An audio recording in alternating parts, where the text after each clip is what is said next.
முன்னாள் முதலமைச்சர் கருணாநிதி அவர்கள் மரணமடைந்து விட்டார். வைத்தியசாலையில் வழங்கப்பட்ட வைத்தியம் பலிக்காத நிலையில் இப்பொழுது மரணமடைந்து விட்டார் என்று ஒரு வதந்தி மீண்டும் கிளம்பியிருக்கின்றது. இதுபோன்ற வதந்தி முதலமைச்சர் செல்வி ஜெயலலிதா அவர்களுக்கு கிளப்பப்பட்டு 2 மாதங்கள் கழித்து அவர் உண்மையிலேயே இறந்து விட்டார்.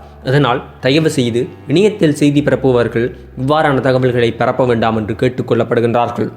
இப்போது சமூக வலைத்தளங்கள் அனைவருடைய கைகளிலும் வந்துவிட்ட காரணத்தால் அனைவராலும் செய்திகளை பரப்பக்கூடியதாக இருக்கின்றது. இது ஒரு வகையில் தொழில்நுட்ப முன்னேற்றம் என்றாலும் இன்னொரு வகையில் பலருக்கு அச்சத்தையும் அச்சுறுத்தலையும் ஏற்படுத்தி வருகின்றது. இவ்வாறான தவறான செய்திகள் சமுதாயத்தில் பல தொந்தரவுகளை ஏற்படுத்தி வருகின்றது. இருப்பினும் முதலமைச்சர் செல்வி ஜெயலலிதா அவர்களுடைய மரணத்தில் அவருடைய மரணம் தமிழகத்தை பெரிதும் பாதிக்காமல் இருந்தமைக்கு இதுவும் ஒரு முக்கிய காரணமாக அமைக்கப்பட்டிருக்கின்றது. அவருடைய மரணம் முன்கூட்டியே பல மாதங்களாக அனைவராலும் எதிர்பார்க்கப்பட்டு ஒரு காலகட்டத்தில் மரணம் நிகழ்ந்தேறும் பொழுது அனைவரும் அமைதியாக அந்த மரணத்தை ஏற்றுக்கொண்டார்கள்.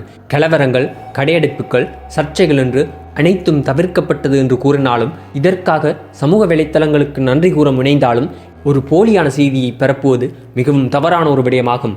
அவ்வாறு செய்தி பரப்புவதனால் அந்த செய்திக்கு சம்பந்தப்பட்டவர்கள் அந்த செய்தியால் துக்கமடைவார்கள் என்பதை அனைவரும் உணர்ந்து கொள்ள வேண்டும். அதனால் மக்களே, இவ்வாறு வரும் வதந்திகளை நம்ப வேண்டாம். உண்மை செய்திகளை தெரிந்து கொள்வதற்காக எங்கள் சேனலை சப்ஸ்கிரைப் செய்யவும். நன்றி, வணக்கம்.